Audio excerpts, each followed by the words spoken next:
Saudara, membangun kekariban dengan Tuhan adalah merupakan hal yang sungguh sangat penting. Sebab kekristenan kita tidak akan pernah ada arti apa-apa tanpa kita memiliki hubungan yang intim dengan Tuhan. Sebab tanpa kita memiliki hubungan yang intim dengan Tuhan, maka saya mau katakan bahwa sekalipun kita orang Kristen, kita akan gagal mengenal Tuhan dengan baik dan benar. Mulut kita dapat berkata, kita percaya Tuhan, kita melayani Tuhan. Tapi sebenarnya kita sedang berseberangan dengan Tuhan. Artinya Tuhan jalan lain, saudara pun berada di jalan yang lain. Dan kekristenan bukan seperti itu. Yang dituntut dari kehidupan kekristenan, setiap kita orang-orang yang percaya kepada Tuhan Yesus Kristus haruslah memiliki hubungan yang intim, hubungan yang karib, hubungan yang dekat dan melekat bersama Tuhan. Banyak orang Kristen hari-hari ini, mereka begitu bangga atau membanggakan diri karena merasa sudah lama menjadi pengikut Kristus atau merasa sudah lama menjadi orang Kristen. Sehingga kadang dengan bahasa-bahasa guyonan yang selalu mengatakan bahwa kita Kristen tulen, yaitu dengan berkata seperti ini, dari dalam kandungan ibuku aku sudah Kristen. Bagus juga kalimat-kalimat atau pernyataan seperti itu. Tetapi sesungguhnya menjadi Kristen bertahun-tahun atau sudah menjadi Kristen dari dalam kandungan ibu kita tidak menjamin bahwa seseorang punya kedewasaan rohani atau kehidupan yang sama seperti Kristus. Ini perlu berhati-hati. Sebab firman Tuhan berkata di dalam Injil Matius pasal 19 ayat 30, banyak orang yang terdahulu akan menjadi yang terakhir, dan yang terakhir akan menjadi yang terdahulu.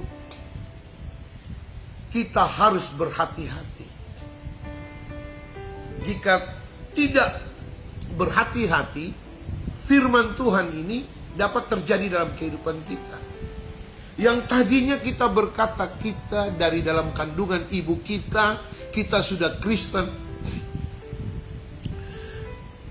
Kakek buyut kita yang membawa api Injil masuk ke wilayah kita atau kampung kita, daerah kita. Sekalipun itu baik, tetapi itu tidak menjamin kalau kita tidak mengalami kedewasaan rohani di dalam Kristus. Kalau kita tidak hidup sama seperti Kristus. Yang menjamin kita hidup sama seperti Kristus adalah ketika kita memiliki hubungan yang intim, dekat dengan Kristus. Karena kedekatan kita dengan Kristus, persekutuan yang intim antara kita dengan Kristus, itulah yang akan menjadikan kita akan hidup sama seperti Kristus, mengikuti gaya hidup Kristus. Seperti para muda-mudi, mereka punya idola artis-artis Korea, sehingga mereka berdandan bergaya sama seperti artis idola mereka. Bahkan makan minum yang disukai oleh artis idola mereka juga menjadi kesukaan mereka. Pakaian, gaya rambut, sekalipun mungkin muka tidak kayak Korea gitu, tetapi ya dipaksakan untuk sama kayak Korea begitu. Kenapa? Karena dia begitu mengidolakan artis yang menjadi idolanya. Dan setiap hari dia selalu melihat story ataupun perkembangan daripada artis yang menjadi idolanya lewat media sosial dan sebagainya. Dan tanpa dia sadari, gaya hidupnya sama seperti yang dia idolakan. Demikian pun kita dengan Kristus. Jika kita memiliki hubungan yang intim, hubungan yang karib dengan Kristus, saya percaya gaya hidup kita, gerak-gerik kita akan sama seperti Kristus. Jadi saudara, jangan sampai kita yang tadinya dikatakan orang yang terdahulu akan menjadi terakhir, dan yang terakhir akan menjadi terdahulu, karena kita tidak sungguh-sungguh membangun hubungan yang karib, yang intim, yang dekat dan melekat dengan Tuhan. Memang kita Kristen, memang kita beribadah, melayani, tapi tanpa memiliki hubungan yang intim dengan Tuhan. Saudaraku, sasaran hidup orang percaya adalah hidup serupa dengan Kristus. Itu sasaran hidup orang percaya. Siapapun saudara yang namanya orang percaya, Anda harus hidup sama seperti Kristus hidup. Tapi pada kenyataannya masih sering dijumpai orang Kristen yang dalam kehidupannya sehari-hari sama sekali tidak mencerminkan Kristus, sehingga menjadi batu sandungan bagi orang-orang yang di sekitar. Dan ini sangat memprihatinkan. Sebagai abdi dan khadim Allah, sebagai hamba Allah, saya pun terus berjuang untuk harus hidup sama seperti Kristus hidup. Terus berjuang untuk melakukan apa yang menjadi kehendak Tuhan dalam kehidupan saya. Dan semua kita, mau dia pendeta, mau dia majelis, mau dia pelayan Tuhan, hamba Tuhan, jemaat Tuhan, yang namanya orang percaya, kita harus hidup sama seperti Kristus hidup. Itu tujuan hidup kita, serupa dengan Kristus. Karena jika kita tidak serupa dengan Kristus, maka kita akan menjadi batu sandungan. Kita hanya bicara Kristus pada mulut bibir lidah kita. Kita hanya percaya Kristus pada mulut bibir lidah kita. Tapi pada kenyataannya dalam kehidupan kita sehari-hari, Kristus tidak ada di pikiran kita. Kristus tidak ada di hati kita. Kristus tidak menjadi tujuan hidup kita. Kristus tidak menjadi kesukaan kita. Kristus tidak menjadi kerinduan kita. Ini pertanda bahwa kita tidak sedang ada di dalam Kristus. Nah, saudara yang kekasih di dalam nama Tuhan Yesus Kristus, 1 Yohanes pasal 2 ayat 6 berkata seperti ini. Barang siapa mengatakan bahwa ia ada di dalam Dia, ia wajib hidup sama seperti Kristus telah hidup. Wajib hidup sama seperti Kristus telah hidup. Alkitab berkata, Kristus telah mati bagi kita. Dia telah pergi meninggalkan kita. Namun yang dia wariskan kepada kita, yang dia tinggalkan kepada kita, bukan emas, perak, dan permata, tetapi teladannya yang dia tinggalkan bagi setiap kita. Dan setiap kita wajib mengikuti teladan Kristus, karena dia sempurna. Dia sempurna sebagai manusia. Dia taat sampai mati di Golgota, tergantung di kayu salib untuk menebus seluruh dosa umat manusia. Dia yang tidak berdosa dijadikan berdosa supaya saya dan saudara yang berdosa itu mendapatkan pengampunan dosa, mendapatkan keselamatan, beroleh hidup yang kekal. Dan pada hari yang ketiga, Kristus bangkit dari antara orang mati. Kebangkitan Kristus ini sungguh sangat berarti, sungguh sangat bernilai, berharga bagi setiap kita orang Kristen. Kenapa?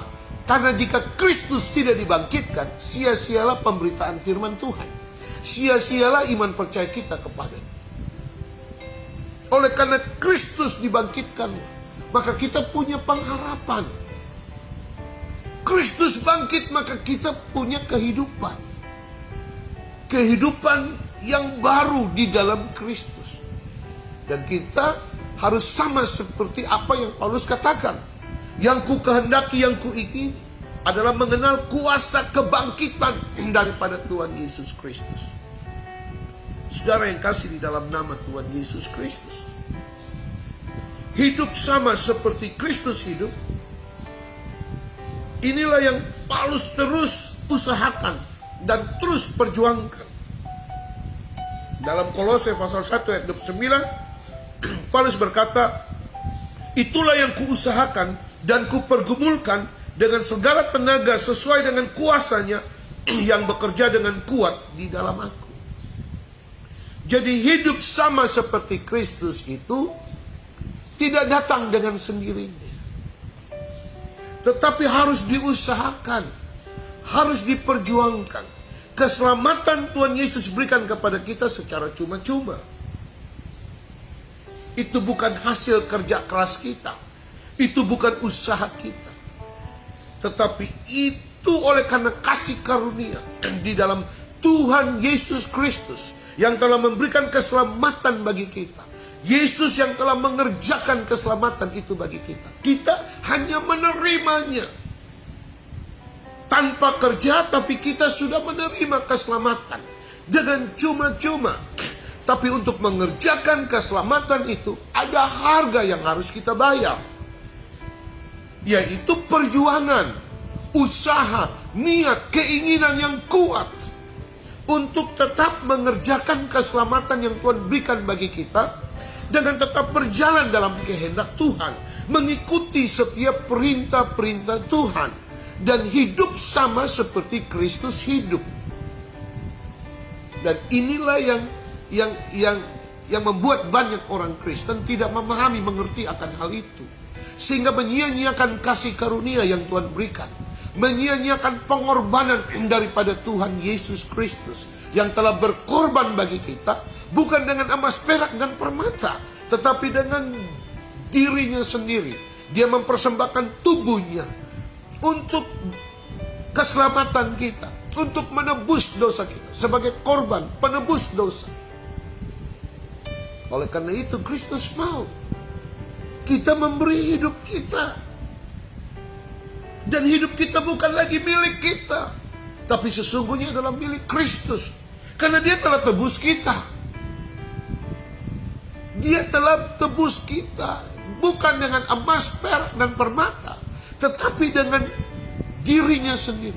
Dan yang dia minta dari setiap kita adalah diri kita, tubuh kita, kehidupan kita. Karena dia beri kehidupan bagi kita, maka dia minta juga kehidupan dari setiap kita sepenuhnya diberikan kepada Kristus. Dan kita wajib hidup sama seperti Kristus telah hidup. Orang-orang yang hidup sama seperti Kristus hidup, apapun yang mereka lakukan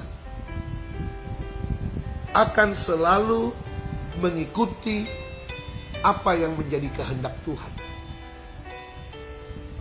Saudara, orang seringkali bertanya begini, Pak Pendeta, apakah saya boleh berjoget, boleh bergoyang pada satu pesta atau satu acara seperti biasa pada umumnya orang selalu berjoget, bersukaria dan sebagainya? Pertanyaan saya, apapun yang kita lakukan, kira-kira itu menyenangkan hati Tuhan atau tidak? Memuaskan hati Tuhan atau tidak? Menyenangkan hati Tuhan atau tidak? Sesuai dengan kehendak Tuhan atau tidak? Kalau kita merasa bahwa apa yang saya lakukan ini memuaskan hati Tuhan, ya lakukan.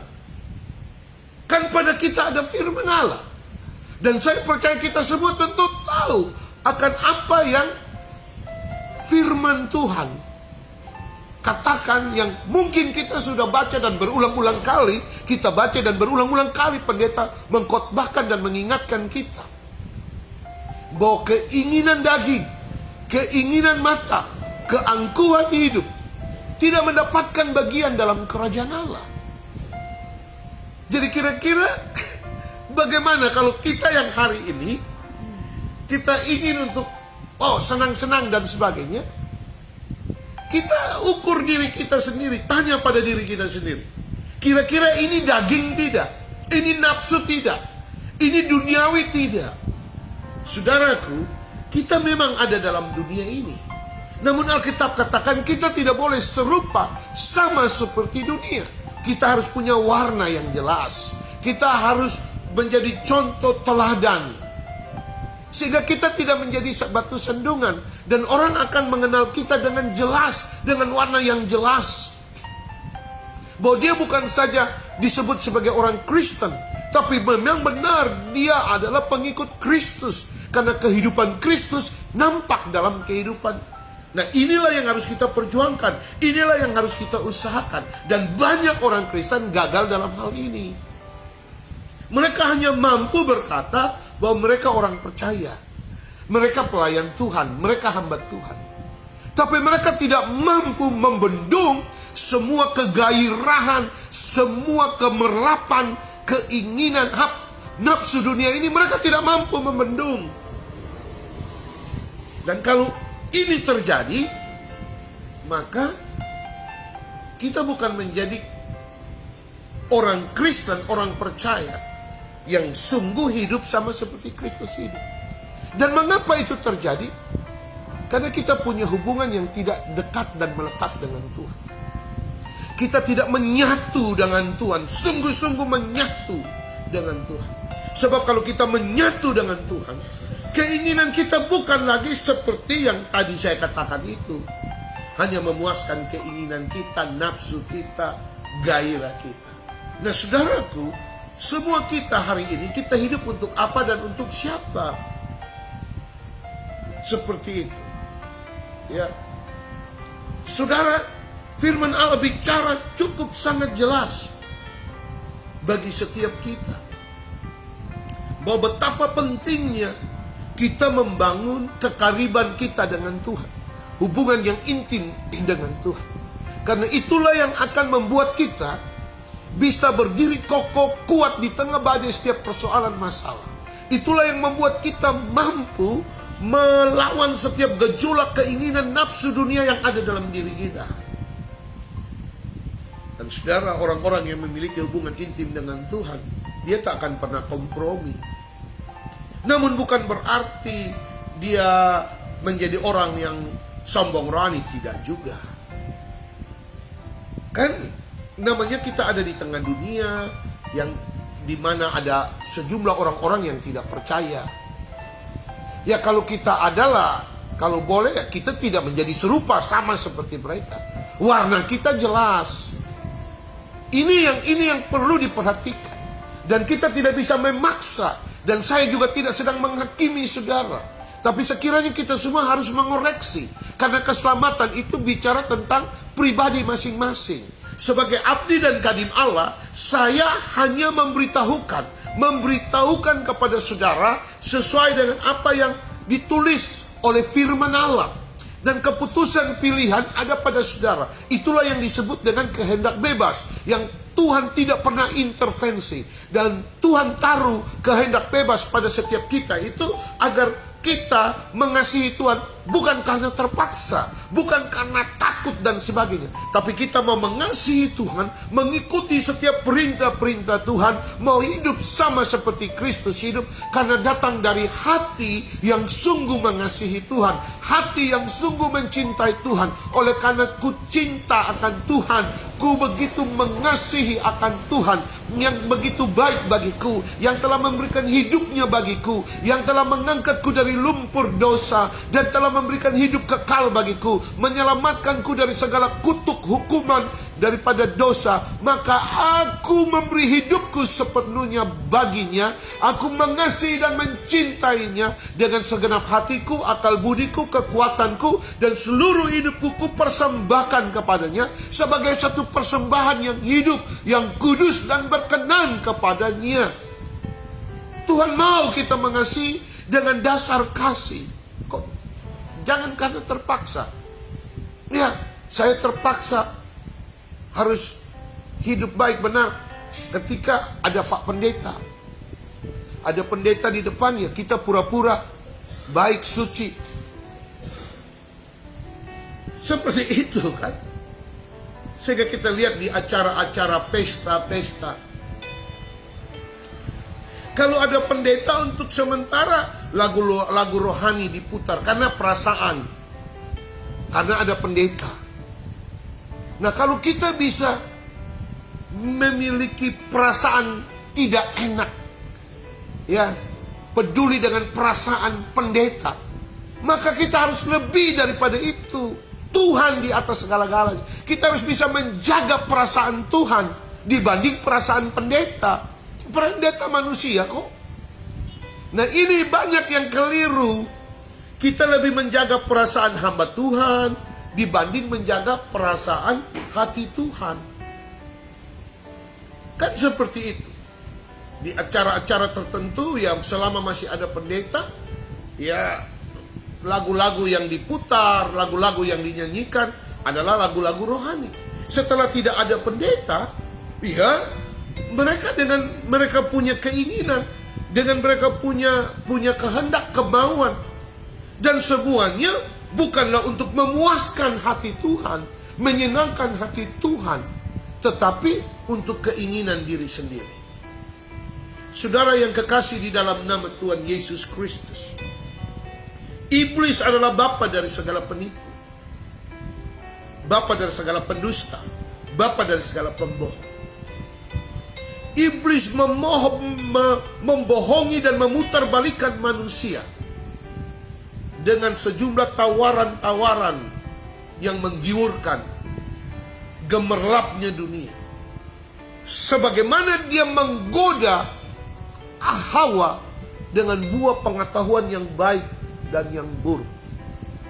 Dan ketika Hawa melihatnya, ada keinginan untuk mengambil.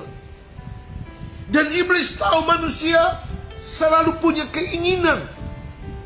Yang dia serang adalah keinginan daripada manusia itu. Karena kita semua ini berlatar belakang sebagai manusia berdosa. Tabiat dosa itu ada.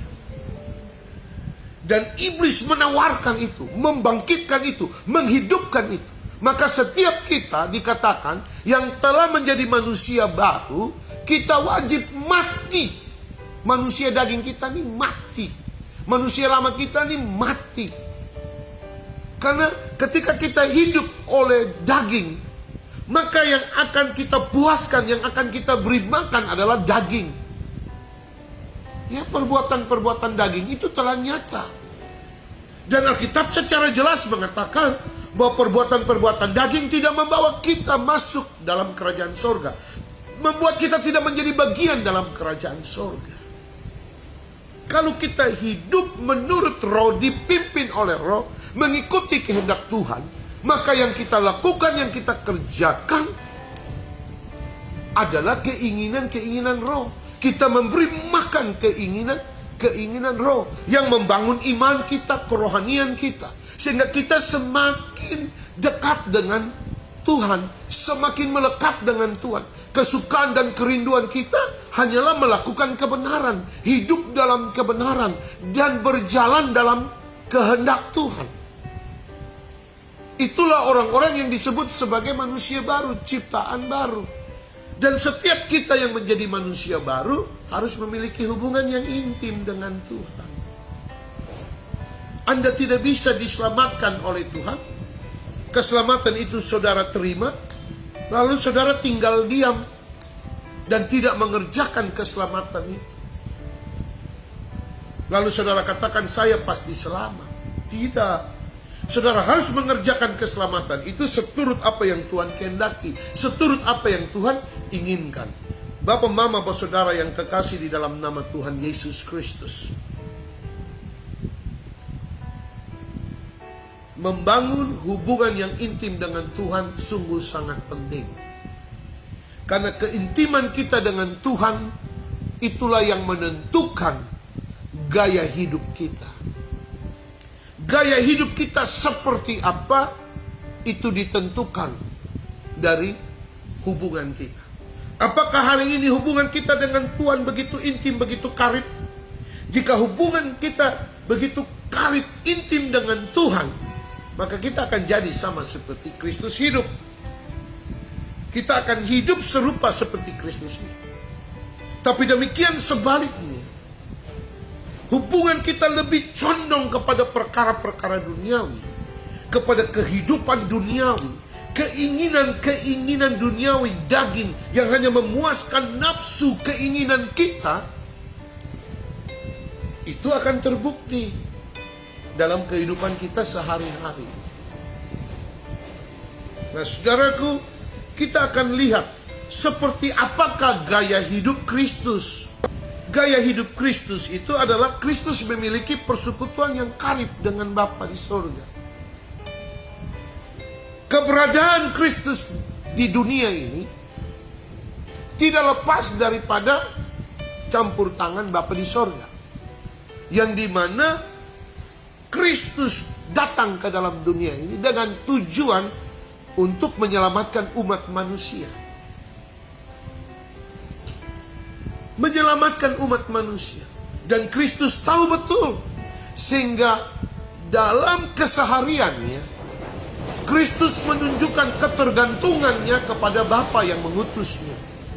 Dan semua apa yang Kristus lakukan tidak pernah keluar daripada perintah-perintah Bapa. Dan Kristus, dia sadari bahwa yang mengutusnya adalah Bapa.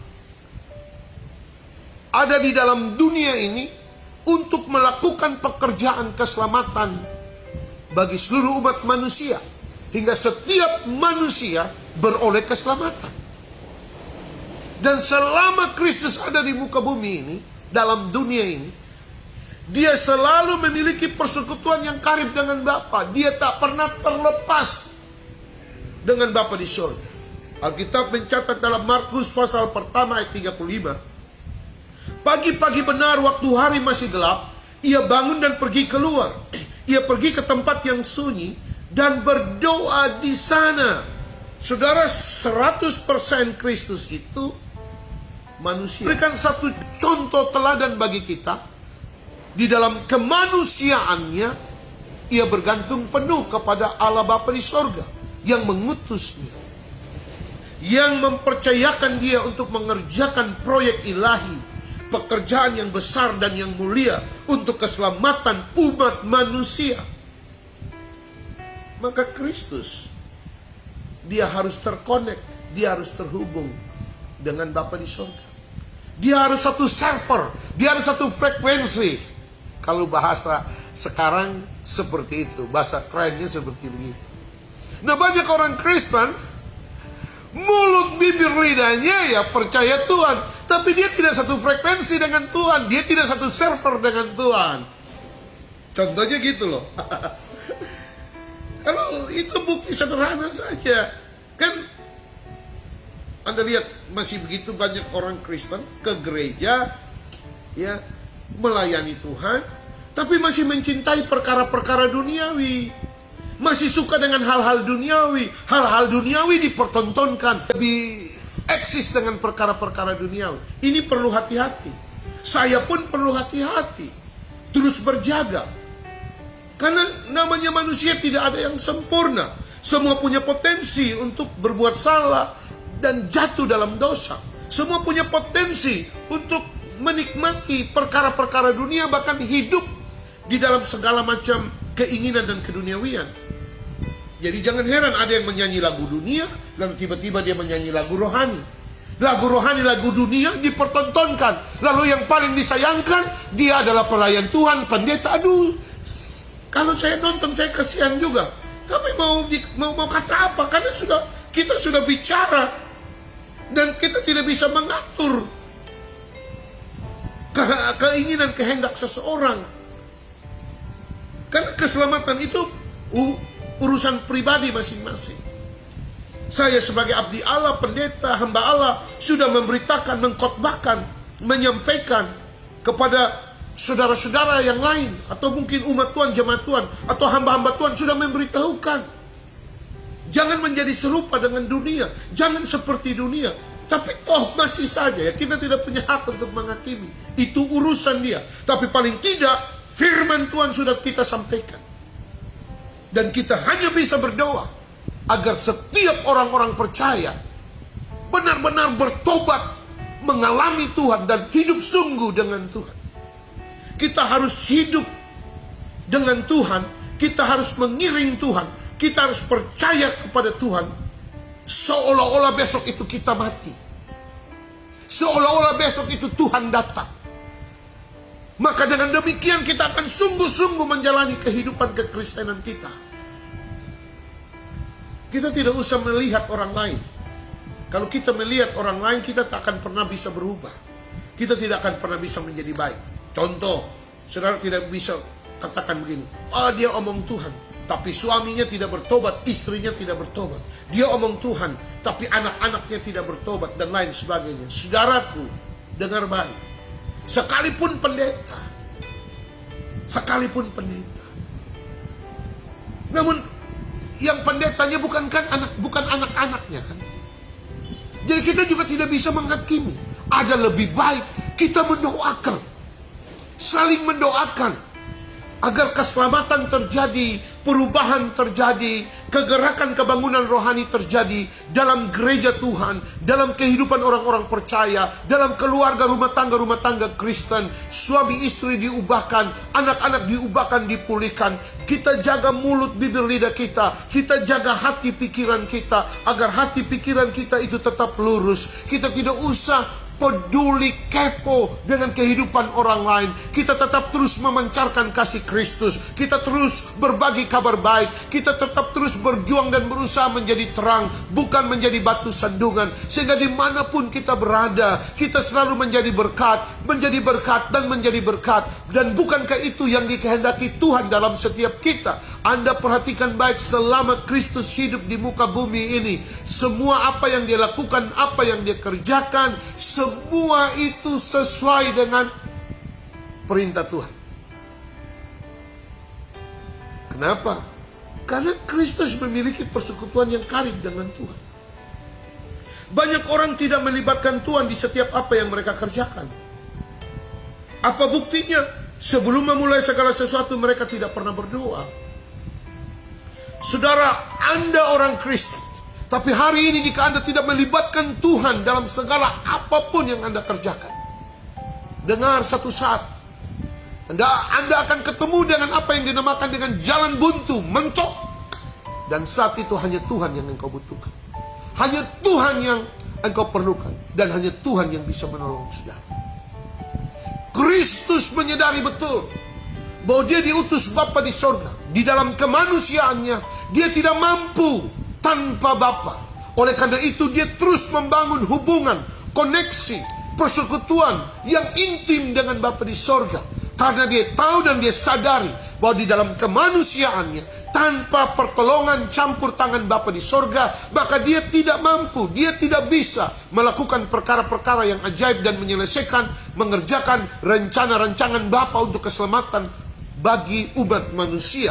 Oleh karena itu Kristus tetap memiliki hubungan yang intim dengan Tuhan. Dia tetap tertanam dengan Bapa di sorga. Maka saya dan saudara pun wajib dan harus memiliki hubungan yang intim dengan Tuhan.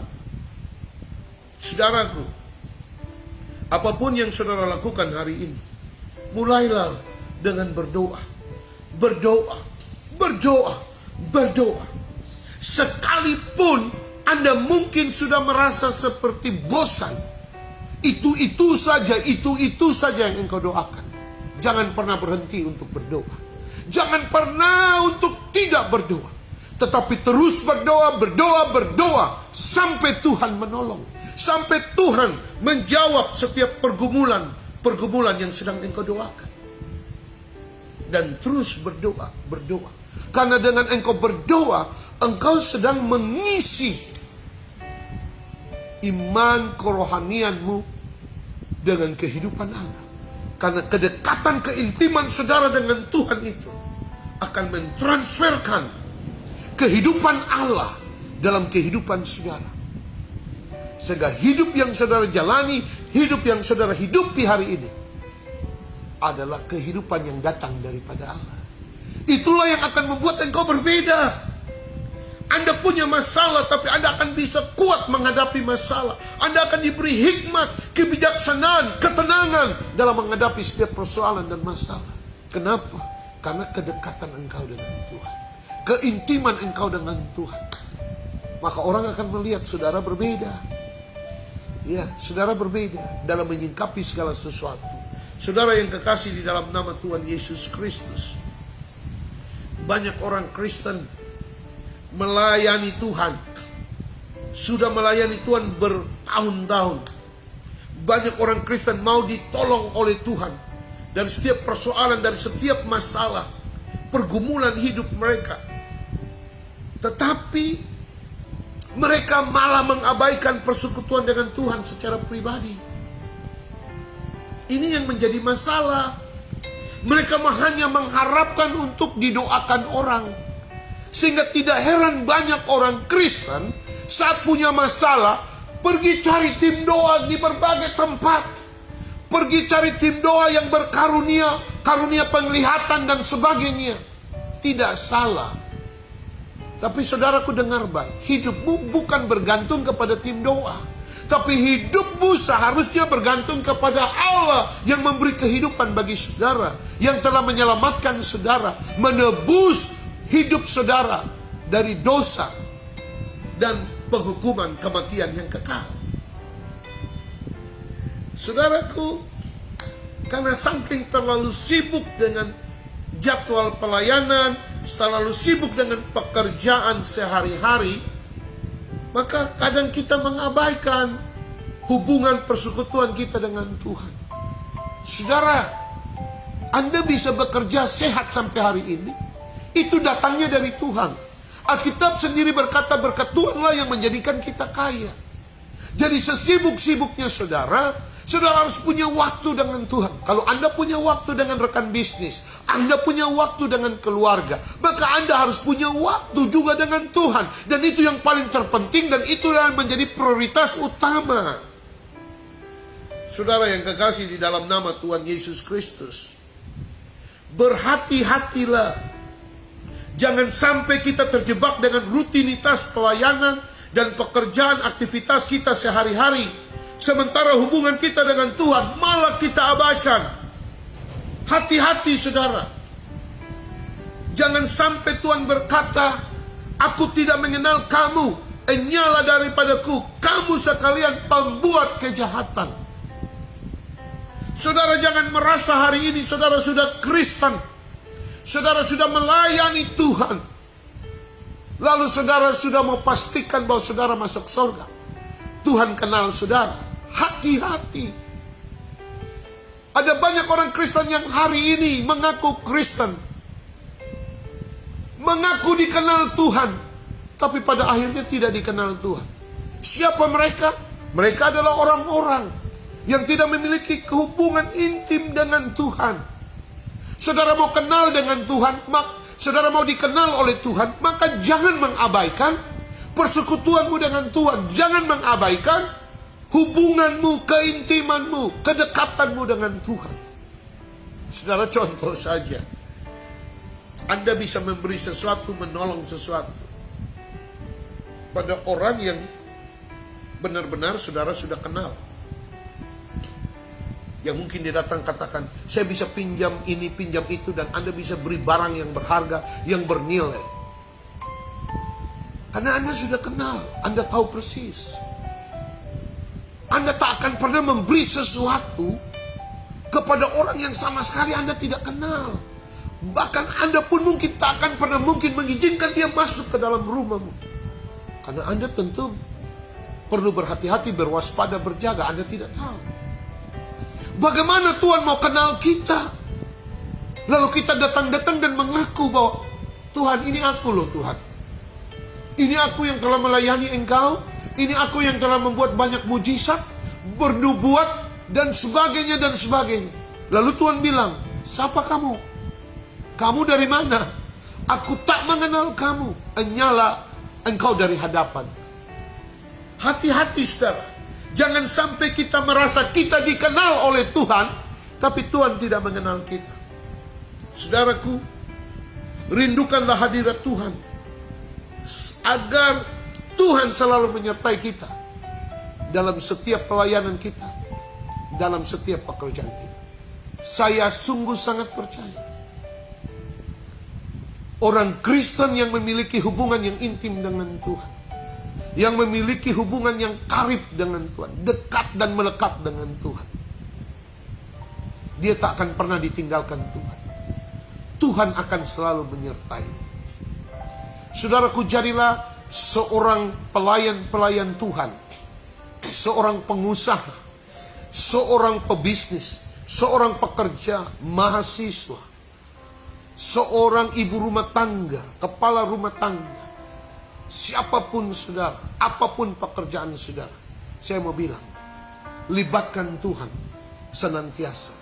Sekecil apapun, semudah apapun yang saudara kerjakan, tetap libatkan Tuhan, ikut sertakan Tuhan. Satu kali kita kerja gereja, kasihan salah satu pemuda yang membantu ini, mainan salibnya itu jatuh. Jadi, kasihan, cari sekian gram waktu itu. Jadi saya bilang, kita berdoa. Setelah berdoa baru cari, dapat, temukan. Kenapa? Karena melibatkan Tuhan. Kadang kita merasa bahwa ini masalah sepele, ini masalah biasa, tak perlu libatkan Tuhan. Tidak, saudara. Kita ini kan adalah milik Tuhan. Hidup kita sepenuhnya telah kita berikan kepada Tuhan. Dan Tuhan adalah satu-satunya juru selamat atas hidup kita. Maka seluruh apa yang terjadi dalam hidup kita, kita harus sampaikan kepada Tuhan. Kita harus libatkan kepada Tuhan. Saudara, kadang kita tidak mau mengakui dosa kita. Ya, kita begitu jaim, kita merasa tidak perlu. Jangan takut untuk mengakui dosamu di hadapan Tuhan. Jangan takut. Akui, sampaikan itu. Kalau sepanjang hari ini atau dalam aktivitasmu, engkau telah mungkin berselisih dan engkau mungkin telah melakukan kesalahan yang sepele ya bagi orang, itu tidak masalah. Tapi jika engkau adalah satu pribadi yang betul-betul memiliki hubungan yang intim dengan Tuhan, saya percaya saat itu Anda akan berkata, Tuhan ampuni saya, Tuhan tolong saya. Saya harus berhadapan dengan bos yang bengis, bos yang jahat, yang tidak punya belas kasihan. Hal-hal yang simpel, yang sederhana, jika engkau melibatkan Tuhan, maka Tuhan akan selalu turun tangan. Nah, banyak orang Kristen tidak pernah mau melibatkan Tuhan. Dalam perkara-perkara kecil mereka tidak mau melibatkan Tuhan. Dan ini yang seringkali terjadi. Saudara, siapapun saudara, rindukan hadirat Tuhan selalu rindukan hadirat Tuhan. Agar dia menyertai setiap pelayanan kita, pekerjaan kita. Sebab tanpa campur tangan Tuhan dalam pelayanan dan pekerjaan kita, semua tidak ada apa-apa. Yesus Kristus pagi-pagi benar, pagi-pagi buta, dia melibatkan Tuhan dengan berdoa. Sebelum dia memulai pelayanan, memberitakan kabar baik, menyembuhkan, memulihkan orang yang sakit, mengusir setan, Yesus lebih dahulu datang kepada Bapa di sorga, berseru kepada Bapa di sorga, memuji menyembah Bapa di sorga, dan menaruh semua aktivitas kegiatan pelayanan dia sepanjang hari kepada Bapa di sorga. Sekiranya semua kita orang-orang percaya, siapapun saudara hari ini, dengar baik, Alkitab sendiri berkata, terkutuklah orang yang mengandalkan kekuatan manusia, dan diberkatilah orang yang mengandalkan Allah, mengandalkan Tuhan. Dan Tuhan sangat respon dengan setiap kita mau datang kepadanya, sekecil apapun pergumulan, persoalan, masalah. Ketika kita belajar untuk mempertaruhkannya kepada Tuhan, menyerahkan kepada Tuhan, Tuhan akan memperhitungkannya. Oleh karena itu, saudaraku, sebelum pagi-pagi buta, saudara mulailah berdoa. Sebelum engkau keluar dari kamar tidur, sebelum engkau melakukan aktivitasmu, duduk di bawah kaki Tuhan, berdoa. Mungkin 15 menit, mungkin setengah jam, mungkin bisa 1 jam. Berdoa, baca firman Allah, baru keluar dari kamarmu. Jangan keluar dari kamarmu sebelum engkau berdoa. Dan jangan keluar dari rumahmu sebelum engkau berdoa. Pastikan pada waktu engkau keluar dari rumahmu, pada waktu engkau keluar meninggalkan keluarga, istri, anak-anak, dan engkau pergi bekerja, berusaha, pastikan engkau telah melibatkan Tuhan. Dengan apa? Berdoa, berdoa, dan berdoa. Istri-istri, jadilah pendoa syafaat bagi suami. Mendoakan mereka saat mereka mulai keluar pergi bekerja. Doakan mereka. Kalaupun saudara juga sebagai seorang pekerja, berdoa di tempat kerja pada saat engkau duduk di meja kerjamu. Katakan, Tuhan, terima kasih, sertai aku. Saudara yang kekasih di dalam nama Tuhan Yesus Kristus, Yesaya pasal 50 ayat 4b berkata, setiap pagi ia mempertajam pendengaranku untuk mendengar seperti seorang murid. Kita harus memiliki telinga sebagai seorang murid. Karena dengan memiliki telinga sebagai seorang murid, maka kita bisa hidup sama seperti Kristus hidup. Dengan apa? Memiliki hubungan yang intim, memiliki persekutuan yang karib dengan Bapa di sorga, dan terus melakukan kehendak Bapa di sorga. Ketika kita memiliki telinga seorang murid, dan kita harus minta agar Tuhan mempertajam pendengaran kita untuk mendengar sebagai seorang murid. Seorang murid yang pintar, seorang murid yang cerdas adalah seorang murid yang selalu menduduk dan mendengar apa yang diajarkan gurunya, sehingga semua yang diajarkan gurunya dapat dia dengar, dan itu dapat dia resapi, dan dia pelajari, dan dia praktikkan, dan dia dapat menjadi seorang murid yang pintar dan cerdas, dan dapat melakukan atau mempraktikkan semua ilmu yang dia dapati. Saudaraku, hanya orang-orang Kristen yang senantiasa karib dengan Tuhan, yang hidupnya akan semakin diubahkan menjadi serupa dengan Kristus. Saudara tak akan pernah mungkin diubahkan sama seperti Kristus jika saudara tidak memiliki hubungan yang karib dengan Tuhan. Oleh karena itu, mari mulai bangun hubungan yang karib dengan Kristus dimanapun saudara berada. Mungkin saat ini saudara ada di kantor, dan sementara saudara mendengarkan rema pagi ini, mulailah berdoa. Jika ada persoalan masalah di kantor, hubungan sesama atau dengan pemimpin yang mungkin kurang bagus, berdoa dan sampaikan itu kepada Tuhan. Saudara sebagai pedagang, sebagai pengusaha yang mempunyai toko, kios, dagangan, jualan, apa saja yang sedang engkau kerjakan hari ini, libatkan Tuhan, ikut sertakan Tuhan, dan tetap berdoa bagi apa yang engkau kerjakan dan usahakan. Dan saya percaya, orang yang memiliki hubungan yang intim, yang kuat dengan Tuhan, tak pernah ditinggalkan Tuhan. Mungkin saudara seorang ibu rumah tangga, engkau hanya bekerja di rumah, dan engkau punya beban pergumulan yang berat untuk mengatur, mengurus rumah tangga, mengelola, mengatur, sehingga dapur harus bisa berasap, dan suami pun mungkin pekerjaannya pas-pasan, pendapatan pun pas-pasan. Jangan khawatir, jangan mengeluh, jangan hilang damai sejahtera. Berdoa, berdoa, berdoa, berdoa. Kerja, ambil waktu untuk berdoa dengan Tuhan, dan Tuhan akan membela rumah tanggamu, Tuhan akan membela keluargamu, dan Tuhan akan memenuhi, mencukupi semua keperluan kebutuhan dalam rumah tanggamu. Dan percayalah bahwa orang-orang yang memiliki hubungan yang karib dengan Tuhan, dialah yang wajib Dialah yang bisa hidup sama seperti Kristus hidup. Kiranya Tuhan Yesus menolong dan memberkati kita semua. Di kesempatan pagi hari ini, jika saudara setuju dengan kebenaran firman Allah ini, mari saudara dapat berdoa bersama-sama saya. Pastikan Tuhan sanggup menolong saudara dan minta untuk kasih Tuhan mengalir dalam hidup saudara.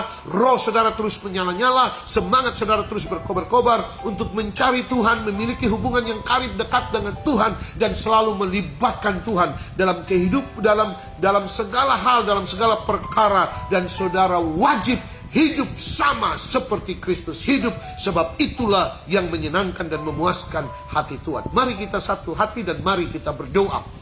Bapa di sorga, sebagai abdi dan kadimu ya Allah, hamba mengangkat tangan, mendoakan setiap jemaat umat Tuhan yang mendengarkan kebenaran firman Allah. Saat ini jika mereka punya hubungan dengan Tuhan kurang harmonis, kurang dekat, dan mereka jauh daripada Tuhan, hingga membuat mereka hidup dalam kekhawatiran, kecemasan, dan ketakutan, aku berdoa dalam nama Yesus, Tuhan pulihkan, Tuhan ubahkan, Tuhan berikan mereka roh yang menyala-nyala, semangat yang berkobar-kobar untuk mencari Tuhan, untuk bergairah dengan Tuhan, untuk hidup sama seperti Kristus hidup. Dan aku berdoa dalam nama Yesus, setiap pribadi yang ada dalam persoalan, beban berat, masalah, pergumulan hidup, dalam nama Yesus Tuhan dengar, Tuhan jawab. Dalam nama Yesus, jika hari ini engkau sedang membutuhkan pertolongan Tuhan dalam rumah tanggamu, engkau sedang ada dalam masalah keuangan, masalah sakit penyakit, dan berbagai macam pergumulan hidup, hutang piutang, dan sebagainya, jangan takut,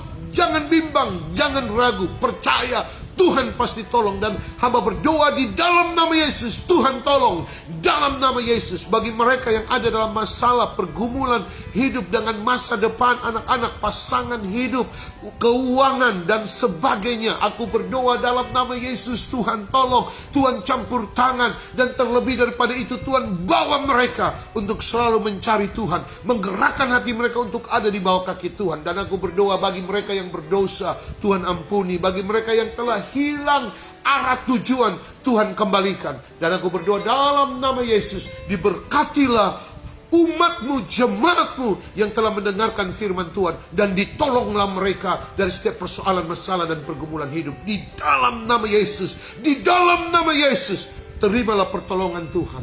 Haleluya, amin.